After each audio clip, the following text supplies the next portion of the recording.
memberikan saran dan masukan gitu ya. Oke, kami persilakan.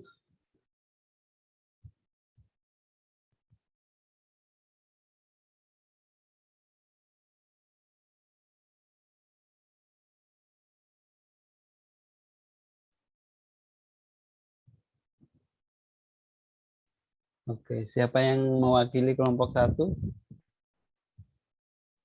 Saya, Pak. Oke, Pak Agil ya, silakan.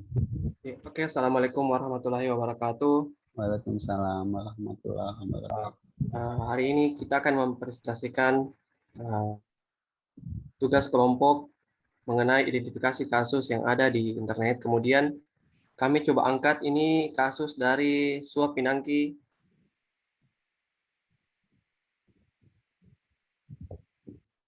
Dia beberapa berita yang kami muat di internet.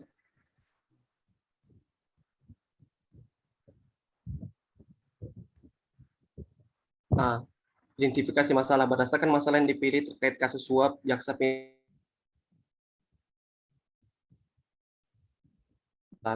Jadi jaksa pinangki ini terkait dengan 3 kasus. Yang pertama menerima suap 500.000 dolar Amerika dari Joko Chandra, kemudian terbukti melakukan tindak pidana pencucian uang sekitar 4,7 miliar. Yang ketiga adalah terbukti melakukan pemufakatan jahat bersama Joko Chandra CS. Mereka telah menjanjikan uang 10 juta dolar kepada pejabat Kejaksaan Agung dan MA demi mendapatkan fatwa. Atas perbuatan tersebut Pinangki didakwa pasal berlapis.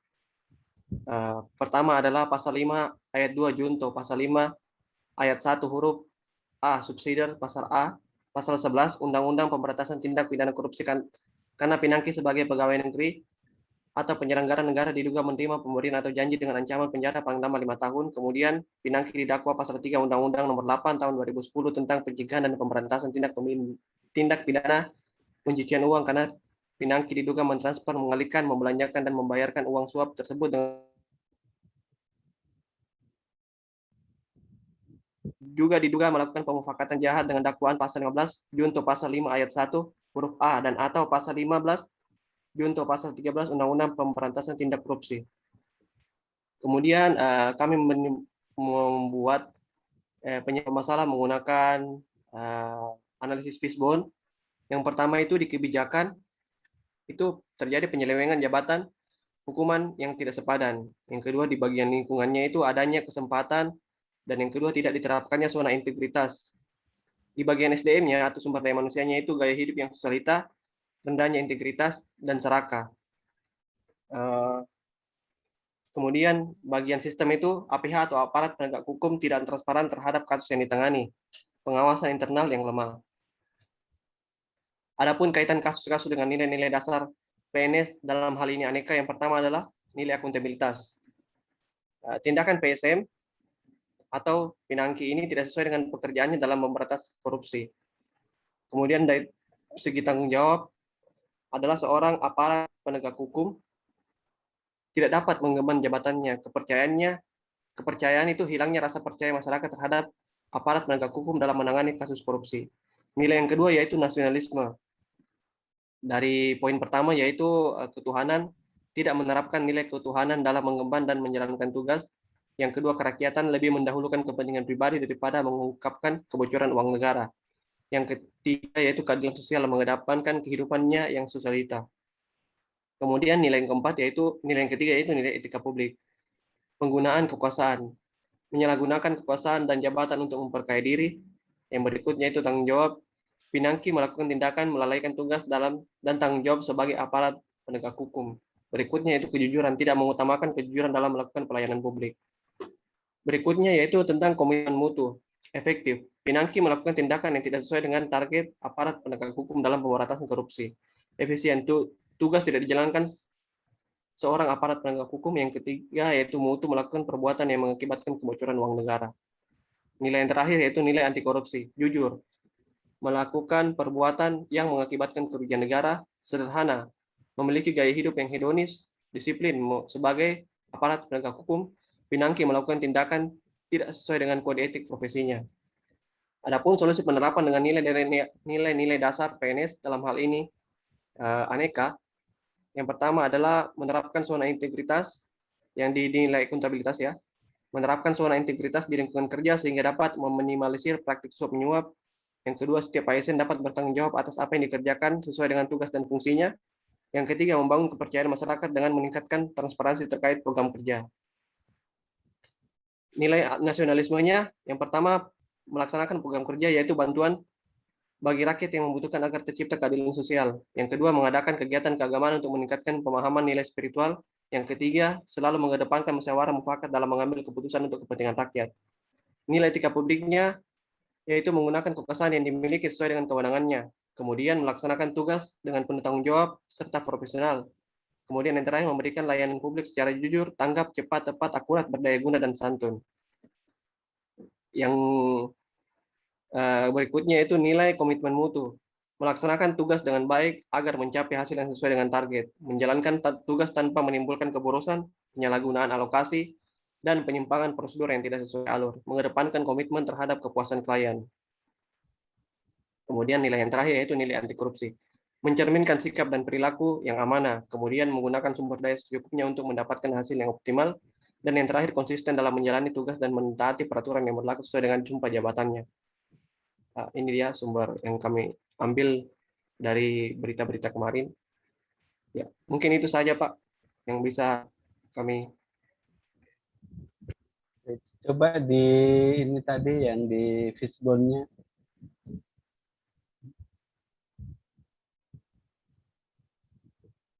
Oke. Terima kasih atas pemaparan yang dibawakan oleh kelompok 1 yang diwakili oleh Pak Agil ya. Beberapa identifikasi, kemudian penyebabnya malah disajikan dalam bentuk fishbone gitu ya. Ya, pertama saya membaca kenapa ada fishbone gitu ya. Oh, ternyata iya sih penyebab masalah gitu. Kok saya penyebab masalah. Jadi mungkin ada kelompok 2 yang memberikan saran atau masukan dengan pemaparan kelompok 1. Silakan.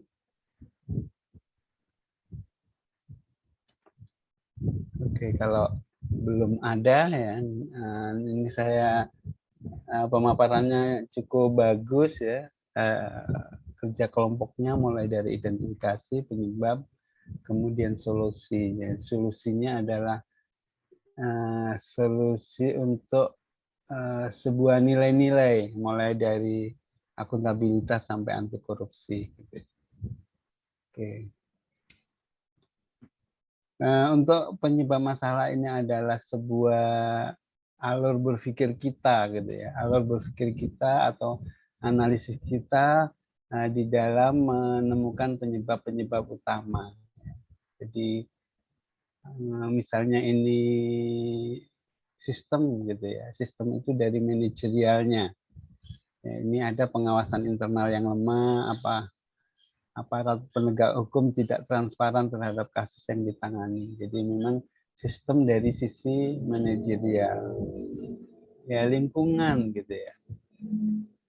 Lingkungan ini adanya kesempatan, kemudian tidak diterapkan zona integritas.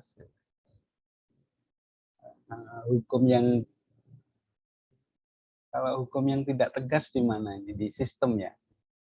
Iya, ini transparan terhadap kasus yang ditangani. Dari sisi SDM-nya gaya hidup sosialita, rendahnya integritas, serakah. Gitu ya. Ini lebih ke lingkungan sebetulnya ya, kalau gaya hidup ya. Kalau integritas boleh dari SDM-nya. Ya. Dirubah lagi. Kemudian penyelewengan jabatan, hukuman tidak sepadan, masuk di situ. Oke, kalau adik-adik di dalam melaksanakan aktualisasi tentunya berdasar pada analisis fishbone. Jadi penyebab-penyebab utama inilah yang disembuhkan gitu ya. Yang ditangani, kemudian kita turunkan atau kita uraikan, kita breakdown menjadi sebuah kegiatan-kegiatan aktualisasi. Nanti arahnya ke sana. Ini dalam bentuk makro, permasalahan-permasalahan yang terjadi. Nah, tadi nanti adik akan membuat analisis fishbone dan mungkin sudah dibuat di agenda 1 ya, analisis penyebab utama dari sebuah permasalahan. Oke, terima kasih untuk kelompok 1 ya. Tadi di solusi tadi saya berpikir solusi secara operasional, tapi ketika adik-adik kelompok 1 memberikan solusi secara nilai-nilai gitu ya, sebuah yang mengarah ke sebuah nilai-nilai itu bagus juga. Oke, malahan tambahan buat saya. Oke, makasih kelompok 1. Ada tambahan dari kelompok 2 sebelum di stop?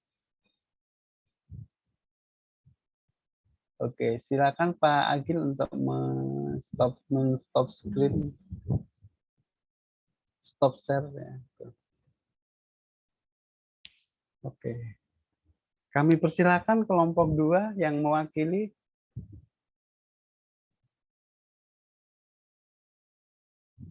Mawir ya.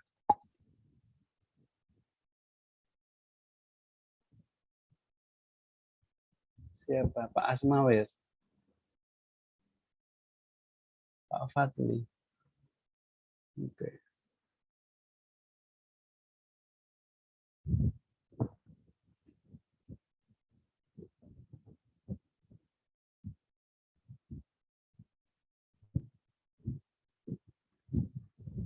Pak Dr. Fadli, Pak Bahrun, Pak Abdul Hair, Ibu Gusti. Pak Dokter, saya dulu ambil alih barangkali. Pak Dokter, Dokter Fadli. Pak Dokter yang share ini, share screen. Iya Pak, Pak Asmawir. Ya. Yeah. Pak Dokter yang share screen ini. Oh, Pak Dokter. Enggak, yang share screen ini siapa?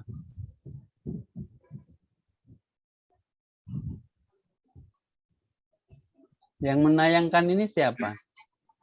Saya Pak. Mohon izin. Oke, Pak Dokter ya. Ya. Oke.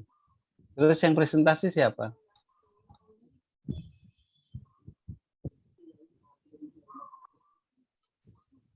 Nanti saya Pak. Oke, ya, silakan. Ya, Assalamualaikum warahmatullahi wabarakatuh. Waalaikumsalam warahmatullahi wabarakatuh. Terima kasih atas kesempatannya. Mohon izin Pak, saya akan mempresentasikan hasil diskusi kami mewakili kelompok 1B terkait isu atau peristiwa yang dikaitkan dengan nilai-nilai aneka. Adapun isu yang kami angkat adalah jual beli jabatan di lingkungan pemerintah Kabupaten Probolinggo. Nah, ini beberapa headline yang ada di berita mengenai peristiwa operasi tangkap tangan Bupati Probolinggo terkait jual beli jabatan yang terjadi di lingkungan pemerintah Kabupaten Probolinggo. Berikut identifikasi masalah. Penyidik KPK memeriksa 5 tersangka dalam kasus dugaan suap jual beli jabatan di lingkungan pemerintah Kabupaten Probolinggo. Kemudian mereka diperiksa sebagai saksi untuk tersangka Bupati Probolinggo dengan inisial PTS beserta suaminya yang merupakan anggota DPRD Kabupaten Probolinggo. Kemudian pelaksana tugas juru bicara KPK Ali Fikri mengatakan adapun pemeriksaan tersebut dilakukan terkait tahap pengusulan nama untuk mengisi jabatan kepala desa dan dugaan adanya pemberian uang untuk mendapatkan persetujuan dari tersangka PTS melalui tersangka HA. Kemudian KPK juga mengungkap peran suami Bupati Probolinggo tersebut terkait suap jual beli jabatan 5 tersangka yang telah diperiksa KPK, yakni M, AW, MS, MB, dan JL. Terkait kasus ini, KPK melakukan operasi tangkap tangan terhadap 10 orang di Kabupaten Probolinggo. pada Senin 30 Agustus 2021. Kemudian saya lanjut saja. Adapun peraturan yang dilanggar oleh pemberi suap ialah pasal 5 ayat 1 huruf A atau pasal 5 ayat 1 huruf B atau pasal 13 Undang-Undang Nomor 31 Tahun 1999 sebagaimana telah diubah dengan Undang-Undang Nomor 20 Tahun 2001 tentang pemberantasan tindak pidana korupsi junto pasal 55 ayat 1 ke 1 KUHP. Kemudian para penerima disangkakan melanggar pasal 12 huruf A atau pasal 12 huruf B atau pasal 11 Undang-Undang Nomor 31 Tahun 1999 sebagaimana telah diubah dengan Undang-Undang Nomor 20 Tahun 2001 tentang pemberantasan tindak pidana korupsi junto pasal 55 ayat 1 ke 1 KUHP. Selanjutnya, penyebab masalah. Yang pertama, ini terkait dengan individu atau karakter individu, kurang kuatnya landasan keimanan tentang kepercayaan terhadap Tuhan Yang Maha Esa oleh para pelaku suap jual beli jabatan. Yang kedua, rendahnya nilai integritas para pelaku.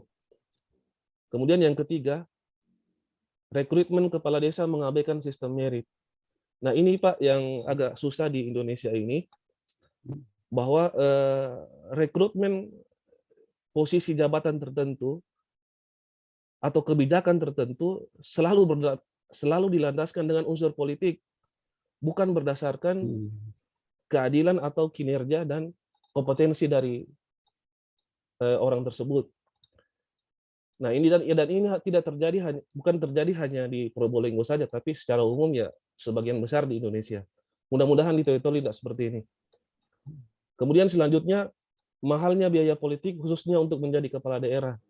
Jadi ya ini mungkin terkait dengan rekrutmen tadi. Selanjutnya diabaikannya nilai-nilai transparansi dan akuntabilitas. Kemudian lemahnya sistem pengawasan dan sanksi. Kemudian kalau kita kaji keterkaitan isu tersebut dengan nilai-nilai aneka, yang pertama kita kaji tentang keterkaitannya dengan nilai akuntabilitas. Kepemimpinan dan kepercayaan. Sebagai seorang pemimpin, bupati tidak memberikan contoh yang baik kepada masyarakat, khususnya bawahannya di pemerintahan sehingga bisa memunculkan presiden dan citra buruk di tengah masyarakat. Yang kedua, transparansi dan keadilan. Proses rekrutmen kepala desa jauh dari asas keadilan karena tidak berdasarkan pada sistem merit.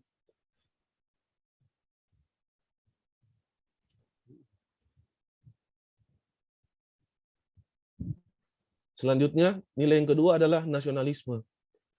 Di sini indikatornya adalah kerakyatan. Tindakan ini tidak menghormati kedudukan hak dan kewajiban yang sama karena menutup peluang bagi orang-orang yang memiliki kompetensi menduduki jabatan tertentu. Yang tadi saya jelaskan di awal bahwa karena tidak didasarkan oleh sistem merit, makanya posisi jabatan itu hanya diletakkan berdasarkan adanya kedekatan politik atau yang lebih bahaya lagi kalau ada unsur money politik. Kemudian yang kedua, keadilan sosial. Perilaku KKN muncul karena gaya hidup mewah dan jauh dari prinsip hidup sederhana yang harusnya dicontohkan oleh seorang pemimpin. Selanjutnya nilai yang ketiga, etika publik. Ini pertama, tidak memegang teguh nilai-nilai dalam ideologi negara, yakni Pancasila. Kedua, jauh dari sikap profesionalisme dan tidak berpihak. Tiga, tidak mengindahkan nilai keberagaman karena diskriminatif dalam proses pengangkatan pejabat. Selanjutnya, komitmen mutu. Indikator mutu, penyimpangan terhadap prosedur yang telah ditetapkan. Kemudian efektif, redupnya semangat menciptakan birokrasi yang bersih. Kemudian nilai selanjutnya adalah anti korupsi. Indikatornya tanggung jawab.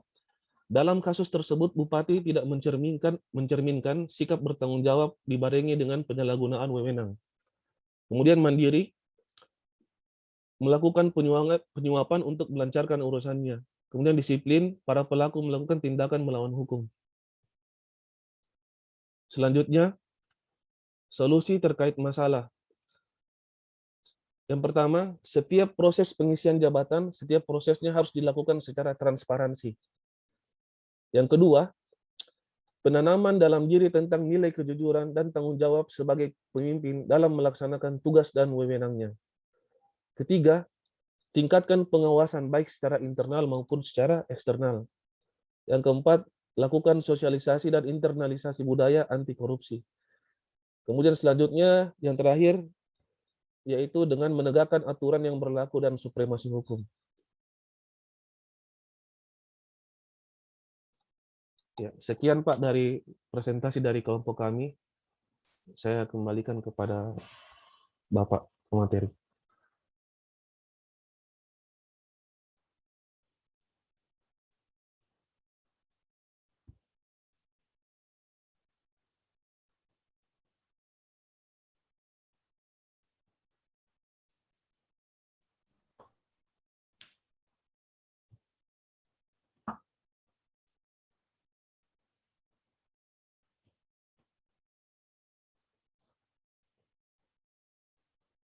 Oke, mohon maaf tadi saya keluar dari Zoom.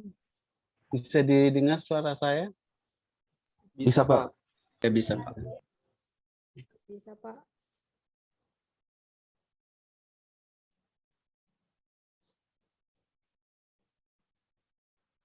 Oke.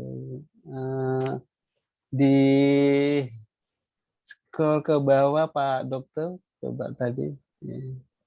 Lanjut terus. Oke. Aneka. Oke. Terima kasih atas presentasi yang dibawakan oleh Pak Dokter mewakili kelompok 2. Ya, pemaparannya dari sisi identifikasi ada, dari sisi ya penyebab masalah ada, kemudian dari sisi keterkaitan nilai-nilai dasar profesi ASN dengan setiap permasalahan yang ada. Gitu ya. Yang saya tangkap adalah yang paling dominan adalah sistem merit, ya, merit system gitu ya. Ya, ternyata di Indonesia ini bukan hanya di Probolinggo ya. Kebetulan yang tertangkap ini di Probolinggo karena jual beli ya. Tapi soal politiknya ya melekat di mana-mana. Di setiap daerah ini politiknya karena kita ini bukan karena kompetensi ya, karena user. Ya user, kemudian siapa bupatinya, kemudian tim suksesnya gitu ya.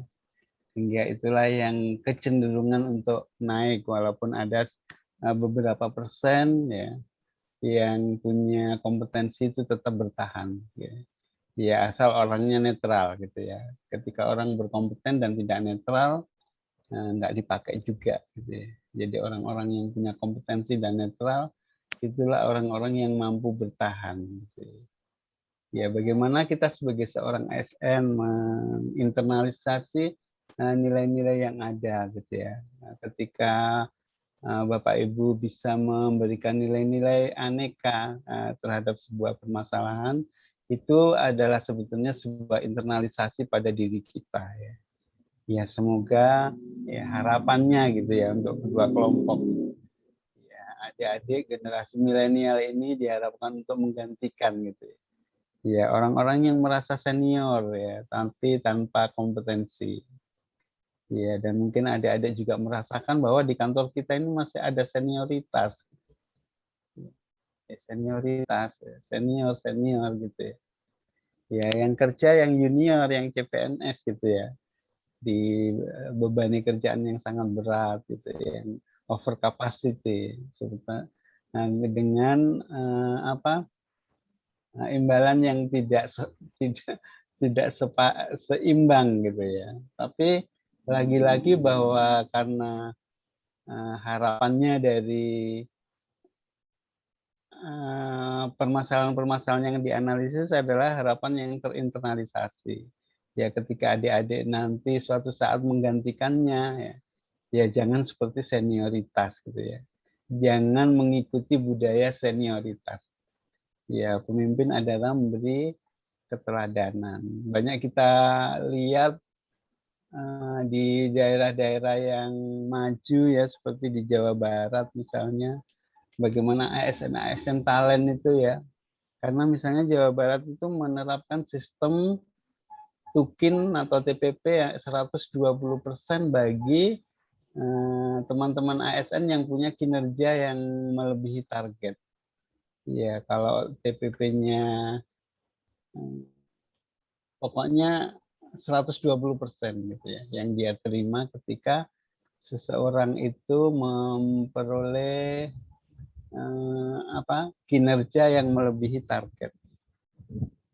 Itu akan terjadi ketika reward-nya selalu diterapkan di kita. Iya, untuk toli-toli yang CPNS sudah dapat TP. Belum, Pak. Belum, Pak. Belum ya, belum. Ya. Untuk kabupaten biasanya belum. Untuk provinsi itu CPNS itu dapat gitu. Tapi kemarin mungkin karena kelamaan ya. Jadi CPNS ini provinsi Kota Palu dengan Sigi ya, hampir 2 tahun. TMT 2019 baru Latsar tahun 2001. 2021 gitu ya. Iya, hampir 2 tahun. Ya, seperti Kota Palu itu hampir 2 tahun dan sekarang ini belum penutupan untuk Kota Palu gitu ya. Nggak tahu karena sesuatu dan lain hal mungkin untuk Kota Palu ya, dari sisi apa gitu ya. Ya, ada sesuatu lah sampai ya, kenapa Latsar Kota Palu ini belum ditutup? Jadi bisa jadi 2 tahun lebih gitu. Tapi Kota Palu sudah 2 tahun TMT ini CPNS juga nggak ada TP-nya ya. Tapi untuk provinsi sudah ada TP-nya. Dan untuk provinsi ini sudah ditutup Latsarnya, kemudian tentunya sudah ada sertifikatnya dan bisa diurus ke PNS 100%. Ya, kalau adik-adik di toli-toli ini masih baru ya. Oke, bisa di stop share Pak Dokter. Oke.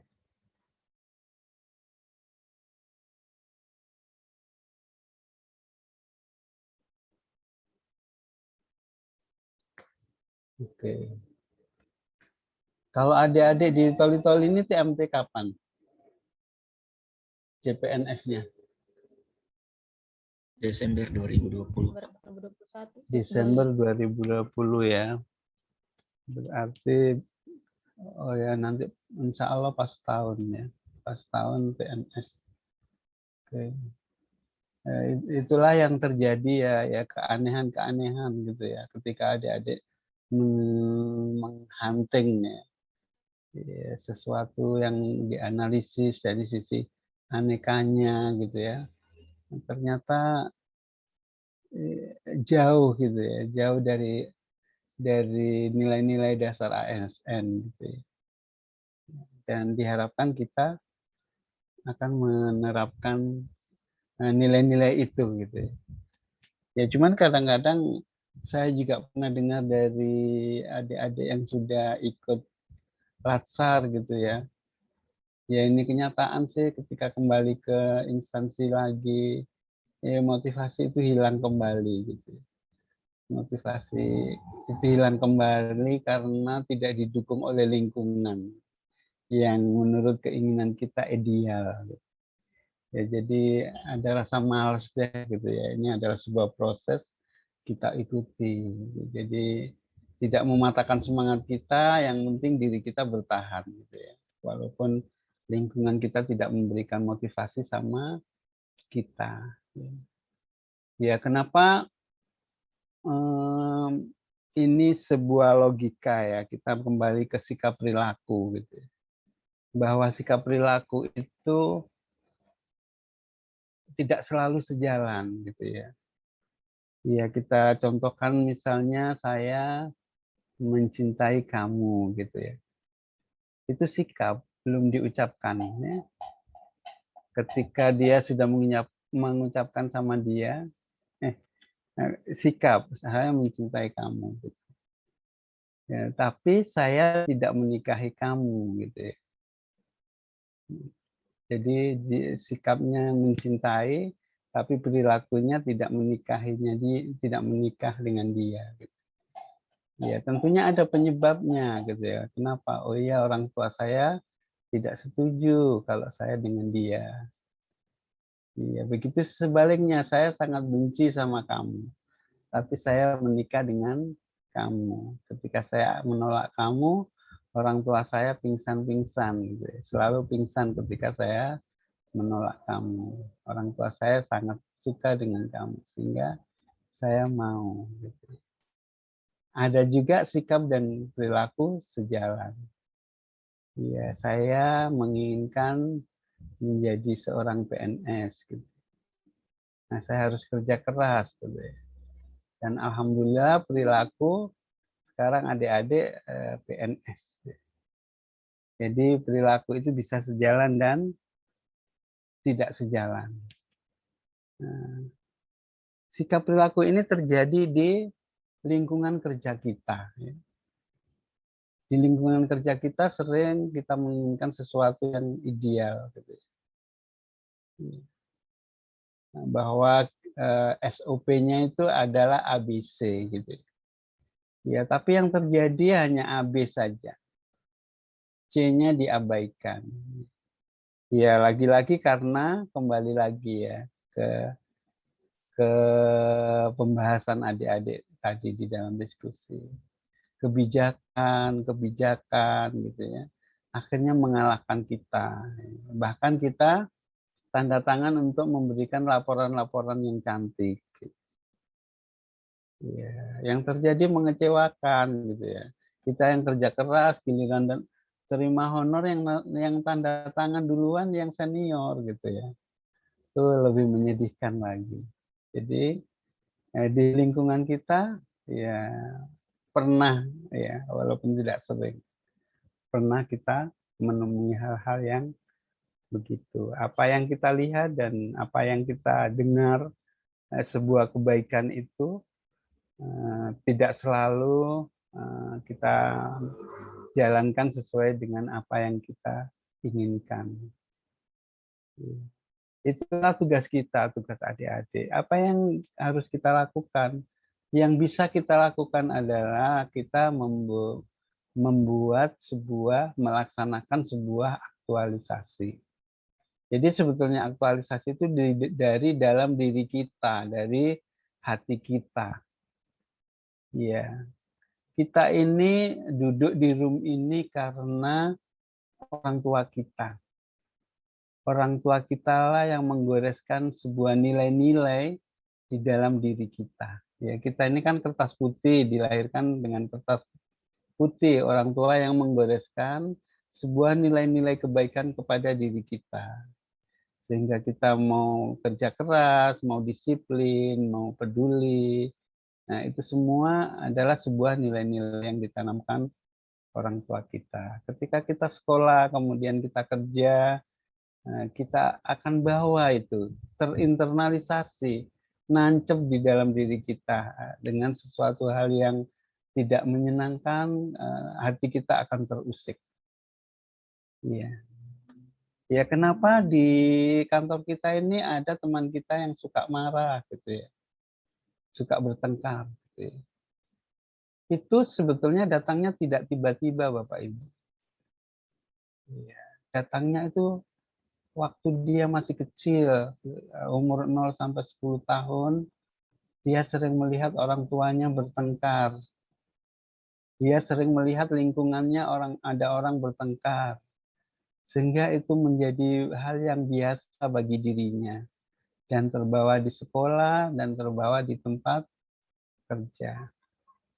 Kenapa ada teman kita yang posesif ya? Takut kehilangan. Dulu waktu kecilnya dia kehilangan kasih sayang. Orang tuanya sangat sibuk. Ya, sehingga dia dititipkan oleh neneknya.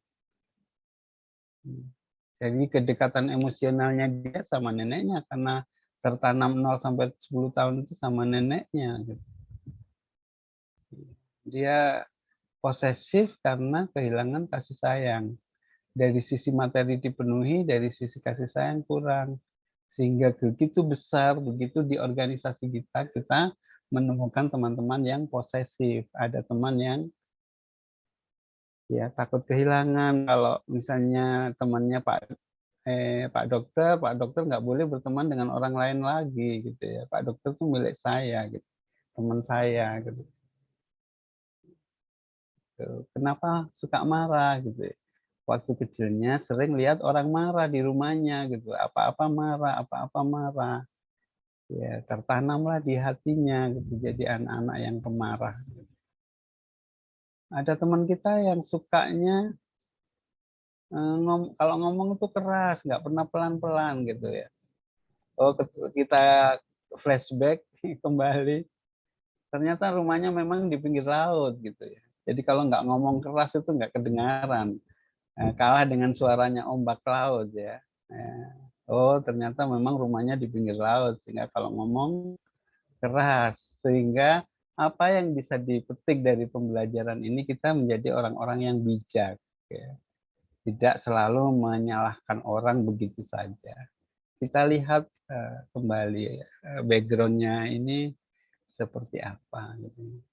Akhirnya sedikit kita memakluminya ketika menemui teman-teman yang agak aneh gitu. Ya, dan kita bersyukur kita menjadi orang-orang yang normal. Ya, dan mendoakan teman kita yang aneh-aneh itu semoga Tuhan menggerakkan hatinya menjadi anak-anak yang normal gitu. Nah, makanya Bapak dan Ibu pembelajaran Latsar ini dimulai dengan sikap dan perilaku. Ya. Kalau orang pintar itu banyak, ya. Tapi kalau orang yang bisa mengelola emosinya ini adalah yang dibutuhkan. Ya, banyak orang yang biasa aja, kemudian bisa memimpin dari sisi manajerialnya karena dia mampu mengelola emosi teman-temannya. Oke, kita lanjut lagi.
Oke.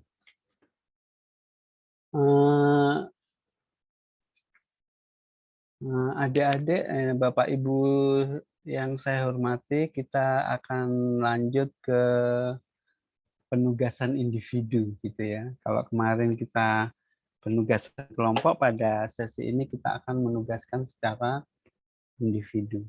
Ya. Ya, penugasan individu karena ini agenda kedua, adik-adik diminta untuk oke.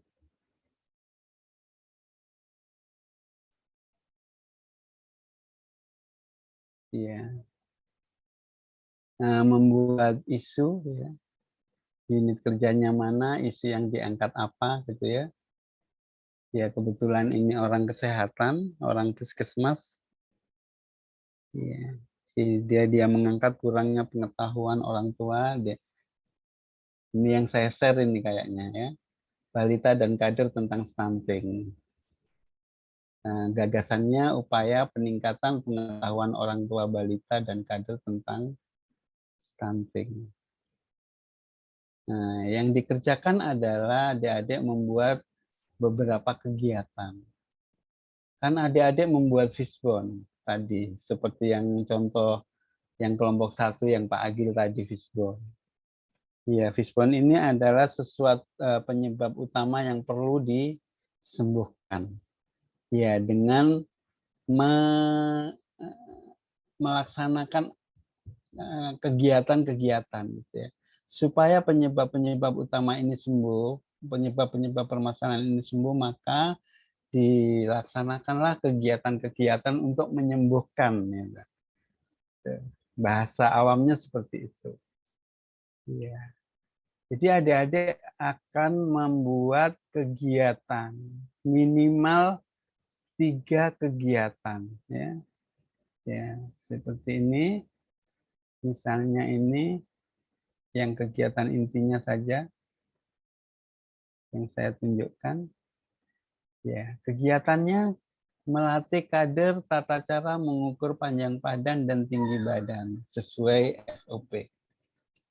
Tahapannya adalah ya survei lokasi, ya survei lokasi, kegiatan serta bertemu bidan desa untuk menjelaskan maksud dan tujuan kegiatan. Jadi ini sebetulnya survei lokasi ini dia harus berdasar pada lokasi yang paling banyak terjadi kasus stuntingnya. Ya, dia memilih dalam salah satu desa yang rating stuntingnya tertinggi gitu ya. Pemilihan lokasinya. Ya, kemudian menyiapkan alatnya ini dan menjelaskan atau mempraktekkan cara pengukuran panjang badan dan tinggi badan. Oke. Jadi adik-adik membuat minimal 3 kegiatan. Ya. Ini salah satunya. Di dalam kegiatan ini minimal 3 tahapan. Minimal ya, minimal 3 tahapan. Dan setiap tahapan minimal 3 nilai-nilai dasar ASN atau yang kita biasa kenal aneka. Ya. Oke, kalau lebih dari 3 lebih bagus. Jadi saya berharap adik-adik membuat tugas individu berdasar pada analisis fishbone. Ya, penyebab utama yang ada di fishbone itu diturunkan menjadi kegiatan-kegiatan seperti contoh ini ya. Melakukan penyuluhan kepada orang tua balita dan kader tentang stunting. Tahapan kegiatannya menyiapkan materi, kemudian membuat kuesioner, free test and post test, kemudian pengisian sebelum free test, terus melakukan penyuluhan dan evaluasi ya, dia evaluasi untuk post testnya ya. Oke.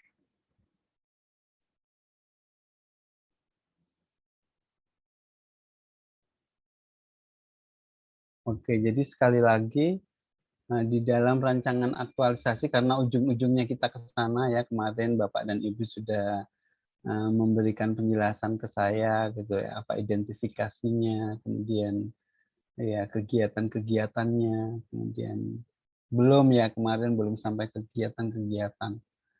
Ya diturunkan menjadi Ya, idealnya sih 5, Bapak Ibu. Kalau 3 itu nilainya lulus gitu loh. Kalau nilai lulus itu 81 sampai 95. Kalau kegiatan 81 sampai 95. Nilai kami dari fasilitator itu kebanyakan memberi nilai lulus ya. Sejelek apapun tugas kita itu nilainya 81. Maksudnya yang kacau balau lah istilahnya.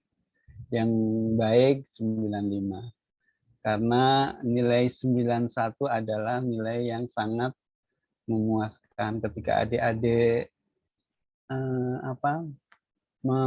dari penugasan sikap perilaku dan evaluasi rancangan hasil semua dikumpul, kalau nilainya adik-adik 92, 91, itu kriterianya sangat memuaskan.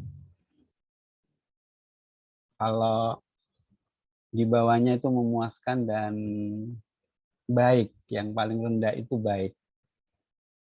Kan Latsar ini harus lulus kan, ya. Tidak ada kami panitia, penyelenggara, fasilitator, penguji menyulitkan adik-adik, tidak ada. Ya semua mendukung gitu ya, menguatkan. Ya tinggal adik-adik lah, makanya jangan sampai adik-adik tidak mengerjakan tugas ya, karena tugas itu ada poin-poin penilaian. Ya, daripada 0 lebih baik 81 kan gitu ya. Ya, ini kita berpikir yang paling jelek.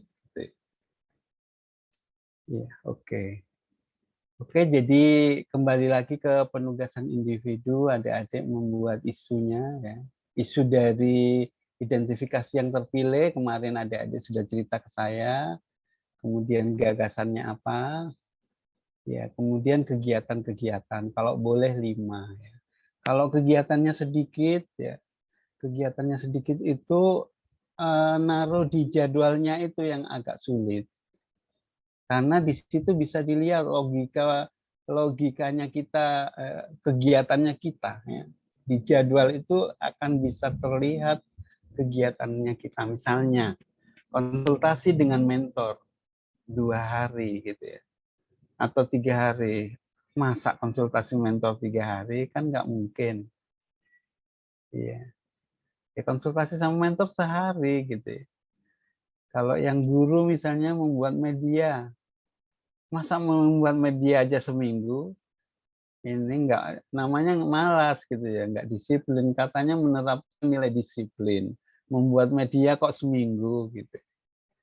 Ya, jadi ada trik-triknya membuat schedule. Apa yang diperbanyak kalau gitu?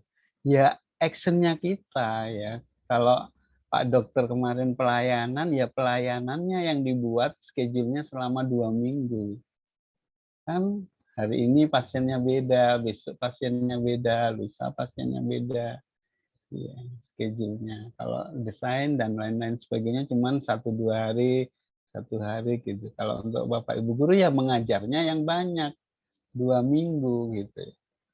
Nah, sehingga penilaian-penilaiannya nggak bias untuk dibahas di hasil aktualisasinya, di evaluasinya sebelum dan sesudah itu, sebelum dilaksanakan pembelajaran, kalau ada guru nilainya 50, setelah ada metode yang diterapkan jadi 70 gitu.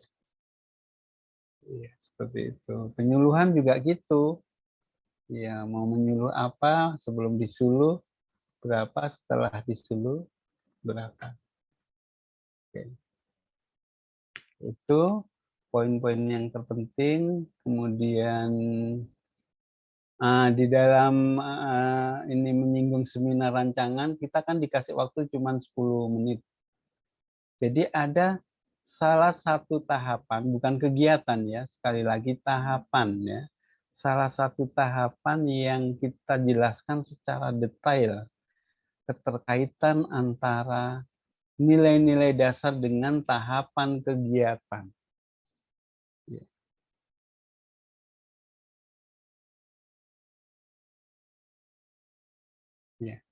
Jadi hanya satu tahapan ini yang kita jelaskan secara detail.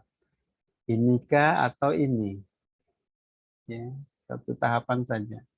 Bukan satu kegiatan dijelaskan secara detail, nggak cukup waktunya. Salah satu tahapannya saja, survei lokasi misalnya.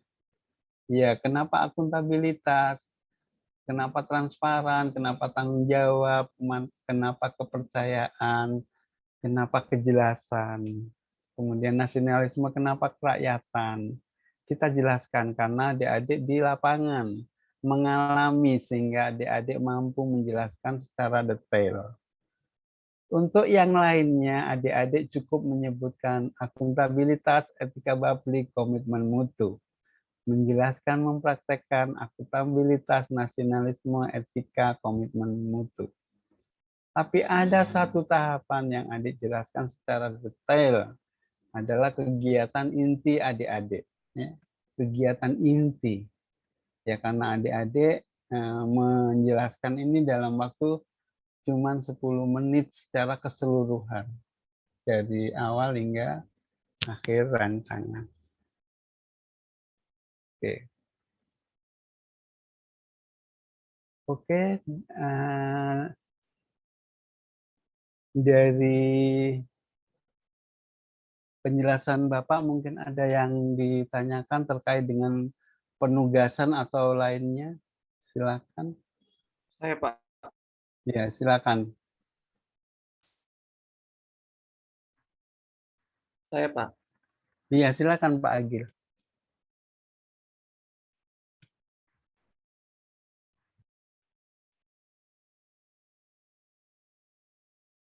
Ya, Pak Agil oke, kemarin terima kasih. Bapeda ya. Yang saya mau tanyakan ini Pak, tadi di slide Bapak ada 2 kolom yang saya tidak mengerti yang mengenai. Iya. Yang saya mau tanyakan Pak, ada 2 kolom yang dari slide Bapak yang saya tidak mengerti mengenai kontribusi terhadap visi misi organisasi, kemudian penguatan nilai-nilai organisasi, itu bagaimana Pak? Oh.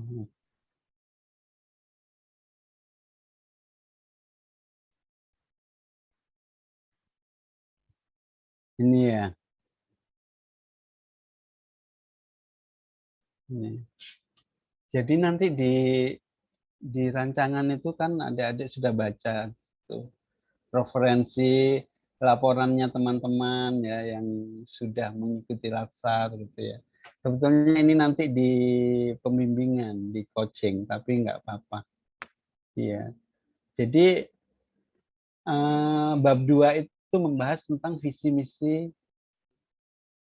Sebetulnya ini bukan visi misi organisasi ini. Keliru ini. Visi misi organisasi yang dimaksudkan di sini adalah visi misi Kabupaten Toli-Toli. Ya, keterkaitan antara judul aktualisasi kita dengan visi misi kabupaten. Kena yang nomor berapa gitu ya. Jadi mulai di bab 2, bab 1 kan pendahuluan. Ya. Bab 2-nya itu rancangan aktualisasi dimulai dari profil organisasi. Ya, profil organisasi itu mulai dari visi misi kabupaten, visi misi Kabupaten Toli-Toli, kemudian berikutnya visi misi organisasinya kita, kantor kita, kalau Bapeda ya Bapeda, kemudian visi misi bidang kita, kemudian kasub kita, sub bidang kita, dan visi misi kita. Ya, jadi visi misi yang terkait, nah, misalnya dari awal ya. Visi misi Kabupaten Toli-Toli ada berapa? Ini yang dimaksud ya. Visi misi Kabupaten Toli-Toli ada 5, misinya ada 5 misalnya ya. Kena yang nomor 4 gitu ya. Yang nomor 4 itu kita bold. Nah, kemudian lanjut ke visi misi Bapeda. Pak Agil Bapeda ya. Signalnya agak putus-putus ini Pak Agil. Bapeda ya Pak Agil ya. Pertanian Pak. Mau pertanian, oke. Berarti visi misi dinas pertanian. Kemudian visi misi bidangnya Bapak, Pak Agil. Bidangnya Pak Agil yang berkaitan dengan judulnya kita ya. Yang berkaitan dengan judul aktualisasinya kita. Ya, kemudian tusinya kita sebagai seorang analis ya. Analis semua ini kayaknya kalau golongan 3. Ya. Analis ketahanan pangan kah atau apa gitu ya, Bapak sebutkan. Itu ada di bab 2 di sub atau di poin profil organisasi. Ya, kemudian di poin sebelahnya keterkaitan dengan nilai-nilai organisasi. Kantor kita punya moto enggak ya? Punya, misalnya BPSDM itu motonya SIP, sinergitas, integritas, profesional. Nah, di kantornya Bapak mestinya ada motonya. Kalau enggak ada, dikosongin. Ya, dikosongin. Ya, itu nanti ke rancangannya. Ya, kalau Pak Dokter, apa misi Pak Dokter ini di rumah sakit atau di puskesmas? Di rumah sakit, Pak. Rumah sakit mana? Di Dondo, Pak. Kecamatan Oh, yang Dondo. di Dondo. Yang mestinya ada motonya ya, rumah sakit itu. Ada motonya enggak atau nilai-nilai organisasinya? Ada mestinya ya. Visi misi kalau nggak salah ada, Pak. Visi misi rumah sakit. Bukan visi misi, moto. Misalnya smart kayak gitu-gitu tuh loh Pak. Smart. Ya nantilah ditanyakan sama ini teman-teman yang di rumah sakit ya, yang senior-seniornya Bapak. Iya, Pak. Iya. Iya, di pertanian mungkin apa itu motonya gitu. Kalau di kantor saya sip, bukan visi misi itu lain, nilai organisasi itu semboyan, moto atau nilai organisasi, sinergitas, integritas, profesional. Misalnya kalau kesehatan umumnya itu 5S kayak gitu loh, senyum, sapa, salam, sopan santun, kayak gitu. Ya, di sekolah itu banyak macam-macam, setiap sekolah punya nilai-nilai organisasi, punya moto. Di dinas peternakan juga mungkin ada moto-motonya. Begitu Pak Agil, nanti ditanyakan dengan ini teman yang di pertanian ya, motonya apa ini, pertanian toli-toli gitu. Oke. Oke, ada yang lain lagi Bapak dan Ibu? Kalau penugasannya nggak usah lengkap seperti tadi ya, nggak usah lengkap-lengkap ya, karena ini belum. Jadi kegiatan, tahapannya, output, sampai di keterkaitan ini aja, ini nggak usah. Kontribusi, nilai organisasi, nggak usah. Cukup ini saja. Konsultasi ini, kegiatan nomor, kegiatan, tahapan kegiatan, output hasil, keterkaitan substansi mata pelatihan dengan anekanya ya, dengan aneka.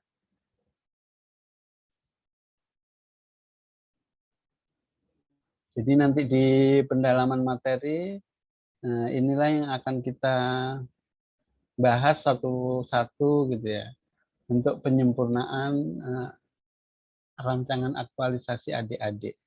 Diharapkan nanti selesai ini nanti disambung lagi agenda 3 dengan tema tugas individu yang sama. Ya, rancangan sudah selesai, adik-adik mengerjakannya, sudah bisa tidur 11 hari. Ya, ada jedanya istirahat 11 hari disuruh buat rancangan.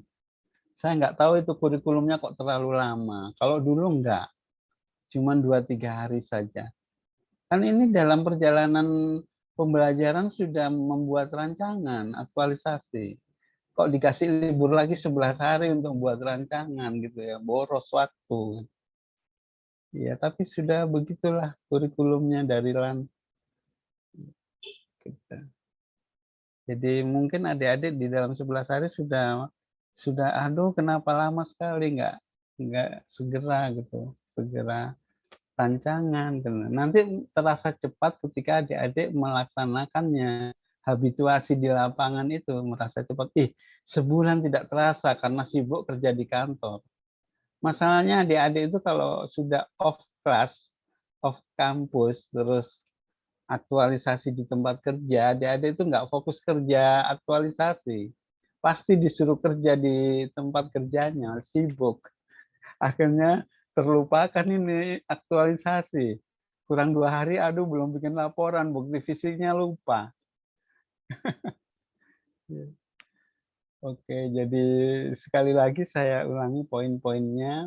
Yang penting di aktualisasi rancangan, latar belakang permasalahan didukung oleh data, baik kualitatif maupun kuantitatif. Kemudian berikutnya, keterkaitan aneka ini ya. Ya, kalau kita menjelaskannya dengan mengalir, ya penguji pasti bilang oh sudah terinternalisasi ini anekanya, sudah paham apa yang dilakukan dengan nilai-nilai anekanya. Oke. Kemudian di agenda 3 nanti adik-adik ditekankan dengan kedudukan dan peran. Ya, salah satu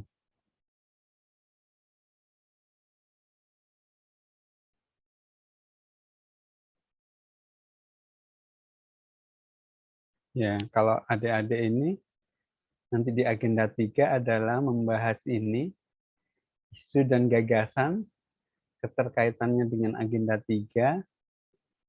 Kemudian ini kegiatan keterkaitan dengan agenda 3.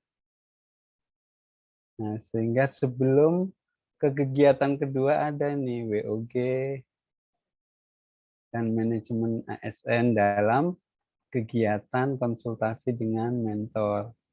Jadi konsultasi dengan mentor ini adik-adik tidak selalu menjadi kegiatan. Bisa jadi ini menjadi tahapan kegiatan. Ya, kalau adik-adik kegiatannya banyak, konsultasi mentor nggak usah Jo satu kegiatan. Ya. Kayak terlalu mubazir, masukkan di tahapan kegiatan saja.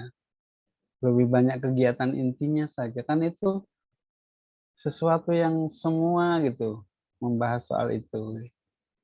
Ya, kalau boleh adik-adik di konsultasi dengan mentor itu tahapan kegiatan. Jangan di kegiatan. Ya, kegiatan-kegiatan substansi lah yang adik tonjolkan. Ya. Ada yang lain lagi?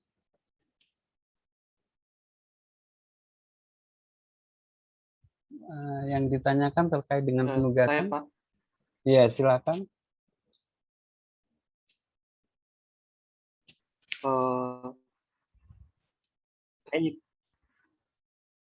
Ini Pak masalah rencana aksi kita, apakah nanti ini sudah fix Pak atau bisa diubah nanti? Misalnya kalau kita menghadap ke mentor disuruh ubah, itu bagaimana Pak? Apakah masih bisa berubah nanti Pak untuk rancangannya? Iya, oke. Jadi makanya adik-adik setelah ini gitu ya, bagi adik-adik yang belum konsultasi dengan mentor, silakan konsultasi supaya apa yang kita buat itu sudah disetujui oleh mentor, nggak berubah-ubah topik lagi. Ya, agenda 1 topiknya beda, agenda 2 beda, agenda 3 beda topik lagi. Ya, adik-adik capek. Lebih baik sekarang memang bilang sama Pak mentornya, disetujui nggak Pak dengan ini rencana? Saya sudah identifikasi permasalahan. Ada 3 nih berdasarkan analisis ini yang dominan. Bagaimana menurut Bapak? Disetujui nggak gitu ya? Kalau disetujui nanti penugasan agenda 3 ya itu lagi ya penugasan individunya yang mengarah ke rancangan lagi yang sudah kita buat sekarang gitu. Yang kita buat untuk agenda 3, kita share lagi tugas individu di agenda 4. Agenda 2 kan ini, nanti di agenda 3, tugas individu yaitu lagi kita lengkapi. Gitu. Makanya dari sekarang konsultasi sama Pak mentornya, Bapak atau Ibu mentor, minta persetujuan yang mana supaya tidak terulang-ulang. Untuk judul adik-adik, sampai 2 hari sebelum ujian rancangan boleh berubah. Ya, nggak sreg berubah lagi, nggak sreg berubah lagi. Sampai H-2 rancangan baru net, boleh. Ya. Ya, bilang sama mentor dan coachnya. Pak, Bapak, Ibu coach, mohon maaf saya berubah rancangan saya gitu setelah. Ya. Banyak sih teman-teman ini sudah bikin rancangan, sudah mateng, mentornya nggak setuju. Sudah, banting setir lagi, mikir lagi. Ya, yang lama itu ini loh, mengkaitkan apa? Nilai-nilai gitu ya. Kenapa akuntabilitas, kenapa transparan gitu ya. Walaupun kita sudah lihat orang lain punya gitu, nggak sama, nggak akan sama. Ada yang namanya gaya selingkung setiap orang itu, gayanya orang itu akan berbeda, seleranya nggak sama. Untuk menjelaskannya juga berbeda antara satu dengan yang lain. Ya, oke. Ada lagi?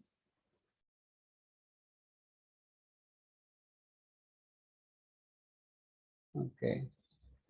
Saya Oke, Pak terima. Ya, silakan. mau bertanya Pak tentang ini di keterkaitan substansi mata pelatihannya itu Hmm. apakah seperti yang Bapak tampilkan tadi contohnya kayak akuntabilitas cuma poin-poinnya saja atau kita jelaskan saja Pak di Oke. dalam penulisannya? Oke. Ya, di dalam penjelasannya poin-poinnya saja. Ya, nanti ketika ditanya kita bisa menjelaskan tapi itu ada dua opsi. Kalau kita ini cenderung menggunakan otak kanan, ya, suka menarasikan. Ya, kalau nggak dinarasikan dia lupa gitu ya mungkin. Tapi bagi teman-teman yang dominan menggunakan otak kiri, dia kata kunci saja yang kayak tadi. Ya. Tapi apa kebiasaannya ya seperti contoh tadi, kata-kata kunci aja, transparansi, keadilan gitu. Iya. Sehingga untuk mengukur adik-adik itu paham atau terinternalisasi dengan tidak, makanya saya bilang tadi di dalam satu tahapan itu harus adik-adik jelaskan secara detail. Ketika satu tahapan itu dijelaskan secara detail, itu mengindikasikan bahwa adik-adik sudah menguasai yang lainnya. Jadi nggak perlu semua dijelaskan detail, satu tahapan dijelaskan secara detail, orang sudah menilai bahwa adik-adik itu sudah paham atau sudah terinternalisasi. Ya, seperti itu asumsi-asumsi atau logika-logika berpikir kita. Oke, kita ketemu lagi hari apa? Jumat, Pak. 91 ya. 89 ini. Ini 91 ya. Ya, 91. 91. Ya, Tulis. 91. Ya. Ketemu lagi tanggal 1 ya. Di hari Iya. Jumat. Ini hari Selasa, Rabu. Iya. Selasa, Rabu. Kamis, Jumat. Oh ya, hari Jumat.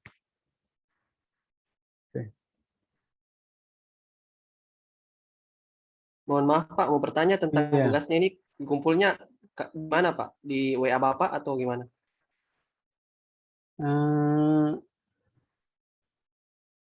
Nanti aja ditayangkan dulu aja deh ya. Ya, Oh iya.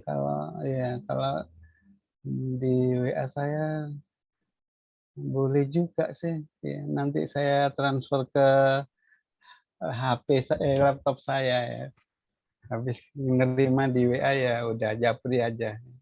Kalau ya sebetulnya ini kalau hari Jumat paling lambat hari Kamis sudah, kalau pelajarnya bagus ya ini hari Kamis sudah diupload. Kamis malam paling lambat.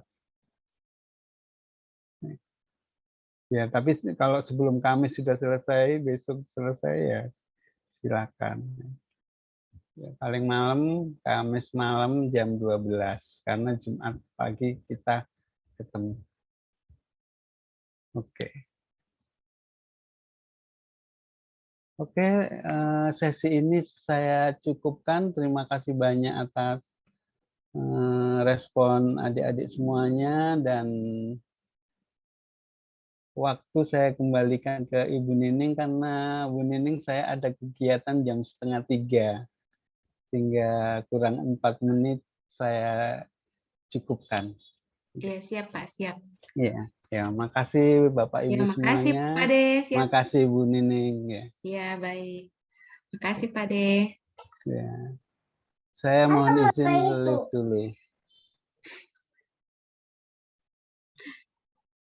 Iya, baik Bapak Ibu. Pertemuan hari ini selesai ya. Untuk mengakhiri pertemuan hari ini, berdoa. Silakan berdoa. Dipimpin oleh Bapak siapa? Silakan.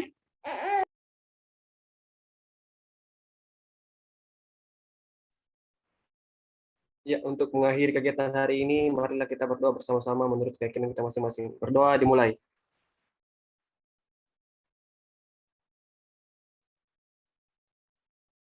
Oke, selesai. Terima kasih. Ya, baik Bapak Ibu, makasih ya.